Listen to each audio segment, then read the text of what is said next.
인생을 건강하고 팔팔하게 모든 병을 음식으로 고치는 그날까지. 해피바이러스입니다. 구독과 좋아요는 사랑입니다. 김성현님은 아내를 암으로 먼저 떠나보내고 얼마 지나지 않아 본인도 암에 걸렸다. 아내가 나를 데리고 가는구나 하는 마음으로 자포자기했는데 갑자기 살아야겠다는 생각이 들어 흑초를 먹게 되고 제조까지 하게 되었다고 한다. 간 기능 정지와 피로와 통증으로 병원에 갔더니 간암 말기 판정을 받고 병원에서 가망 없다는 시한부 선고를 받은 김성현님, 유방암에 걸린 아내를 식초로 살려낸 남편 곽수영님, 술 마시고 쓰러져 병원에 실려간 김성남님, 검사 결과 혈관신경 심전도 이상, 부정맥 등이 있었는데 생강차에 흑초를 첨가해 하루 7에서 8잔 마시게 했더니 복용 3주 만에 회복. 그때 당시에는 사망 직전이었는데 의사 선생님이 세상에 이런 일이 있느냐면서 빠른 회복으로 퇴원을 했다고 한다.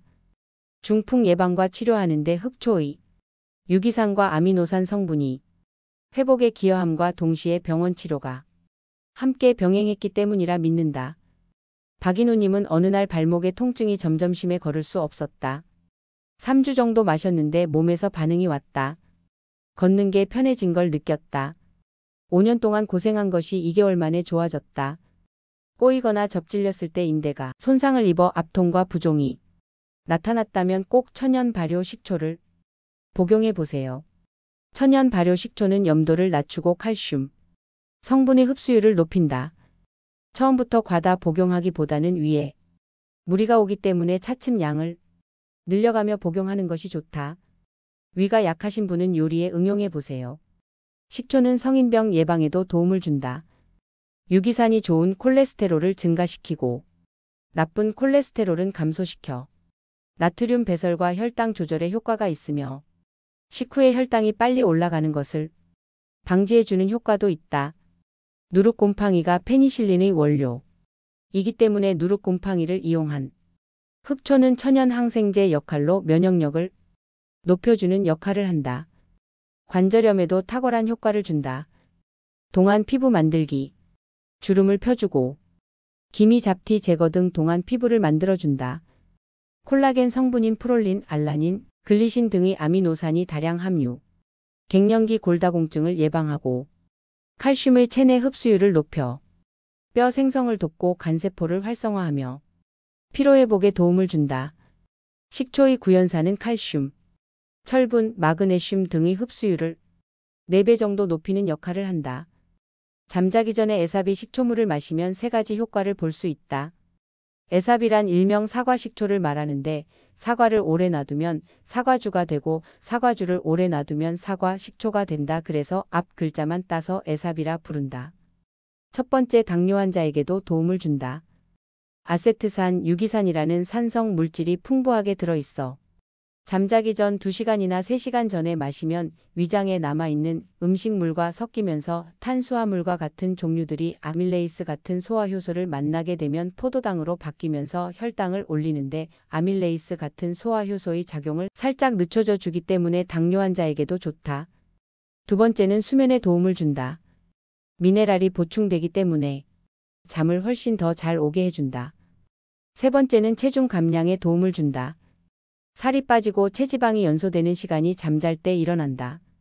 깊은 수면을 취하면 연소하는 세포들이 활성화되면서 휴식을 취해주고 뇌가 쉬어준다. 그때 칼로리가 소모되기 때문에 군살이 빠져나가 다이어트에 도움이 된다. 염색 후에나 모발이 손상이 심할 때도 물에 사과식초를 소주잔 반컵 정도 물에 희석해서 머리를 헹구면 두피나 모발에 붙어있던 염료가 식초물로 인해 빠져나오고 머리결은 더 좋아진다. 건강한 두피는 약산성이어야 하는데 식초가 약산성 범위로 되돌리는 데 도움이 되고 식초의 산성이 두피에 남은 각질을 녹여 부드럽게 제거합니다. 비듬이 자주 생기는 지루성 두피에 특히 효과적입니다. 모발에 윤기를 주는 것은 머리카락 표면의 큐티클을 가볍게 닫아 매끄럽게 만들어주고 식초 헹굼 후 모발이 반짝반짝 윤기가 나는 느낌을 받을 수 있습니다. 빨래 헹굼할 때 여름에 빨래하면 꿉꿉한 냄새를 제거해준다. 마지막 헹굴 때 반컵 정도 넣으면 좋다. 집에서 쉽게 천연 발효 식초 만드는 방법 4가지. 첫 번째, 생막걸리 식초 만들기. 막걸리 선택은 발효주 중에서 짧은 유효기간인 생 막걸리를 소독된 병에 부어 공간 확보는 기본면 보자기로 덮은 후 고무줄로 고정한다. 온도는 25도에서 30도 통풍이 잘 되고 햇빛 차단시켜 보관하고 3개월이 지나면 천연 발효 식초가 된다. 두 번째 생막걸리에 천연 발효 식초 첨가하기. 현미 천연 발효 식초. 마트에서 감식초나 주정이 들어가지 않은 현미 식초를 사서 소주컵에 한 컵을 넣어 혼합하면 실패 없는 천연 발효 식초를 만들 수 있다. 세 번째 초란 만들기. 계란을 깨끗이 씻어 계란이 담길 정도로 현미 천연 발효 식초를 넣어 15일 이상 놓아둔다. 일주일 정도 경과하면 계란의 껍질이 녹아지면서 거품이 발생하고 나중에는 껍질이 다 녹아 하층에 가라앉으면서 투명한 흰막이 남는다. 그러면 흰막을 걷어내고 먹으면 된다. 이렇게 만들어 마시면 칼슘 섭취량이 5배 증가한다. 네 번째 바나나 식초 만드는 법. 소독된 병에 바나나를 썰어 넣고 껍질은 숟가락으로 안쪽을 긁어 함께 넣어준다. 그 위에 꿀이나 올리고당을 현미 발효 식초와 1:1 비율로 넣고 뚜껑을 닫고 상온에서 하루 지나면 바나나가 떠 있는 걸 보실 거예요. 그럼 뒤집거나 흔들어 주시고 뚜껑을 열어 공기를 빼주고 일주일간 냉장 보관하면 숙성될 거예요. 그러면 체에 걸러 건더기는 요리에 넣어 드시고 발효액은 물과 1:8 비율로 식후에 드시면 됩니다. 체에 걸은 바나나는 전자레인지용 그릇에 총 5분 돌려주세요. 30초씩 나누어서 돌려주시면 바나나 잼이 됩니다. 빵에 발라 드시면 맛나게 드실 거예요. 먹는 방법. 매실과 흑초를 1:1로 마신다. 좋은 재료와 함께 먹으면 약성의 효과와 흡수율을 동시에 높일 수 있으며 다양한 요리에 활용하거나 발효액과 희석해서 섭취하면 좋다. 섭취량. 특별히 정해진 건 없지만 천연 발효 식초는 식사 후에 물이나 탄산수와 함께 1:3이나 기호에 맞게 희석해서 섭취하는 것을 권해드립니다. 활력 비결은 유기산을 섭취하는 것이다. 식초의 유기산은 피로물질 분해와 피로해소에 효과적이고 식초의 초산은 부신피질, 호르몬 생성으로 스트레스 해소와 식초의 글루타티온은 면역 세포인 백혈구를 활발해지면서 면역력이 강화되는 것이다. 신맛이 간을 활성화하고 근육을 강화해준다. 천연 발효 식초는 곡물이나 과일 등을 천천히 자연 발효한 것을 말한다. 주정 식초는 알코올을 빠르게 발효시켜 만든 인공 식초. 천연 발효 식초 고르는 법. 제품 뒷면 식품 표기란을 꼭 확인. 주정이라는 단어가 들어가 있으면 주정 식초입니다. 이름에 발효식초라는 단어가 있어도 함정. 곡물 발효식초 또는 현미식초 같이 발효 원료가 구체적으로 써 있는지 확인하세요. 첨가물 없는 제품을 선택하세요. 향미제, 보존제, 색소 등이 들어가 있으면 피할 것. 천연 발효 식초는 시간이 오래 걸리지만 그만큼 유익한 유기산, 아미노산, 효소가 풍부하게 들어 있어요. 몸에도 부담이 덜하죠. 전문가가 권하는 만드는 방법이니 참고하세요. 가장 좋은 식초를 만들기 위해서는 가장 좋은 막걸리를 만드는 게 좋다. 1단계 현미와 누룩으로 막걸리를 만드는 1차 발효. 2단계 덧술을 넣어 도수를 높이는 2차 발효. 3단계 흑초로 가는 관문 3차 발효. 흑초 만들기 재료. 우리밀, 누룩, 현미, 안반수. 6시간이나 8시간 불려놓은 현미로 고두밥을 짓는다. 1:1 비율로 한다.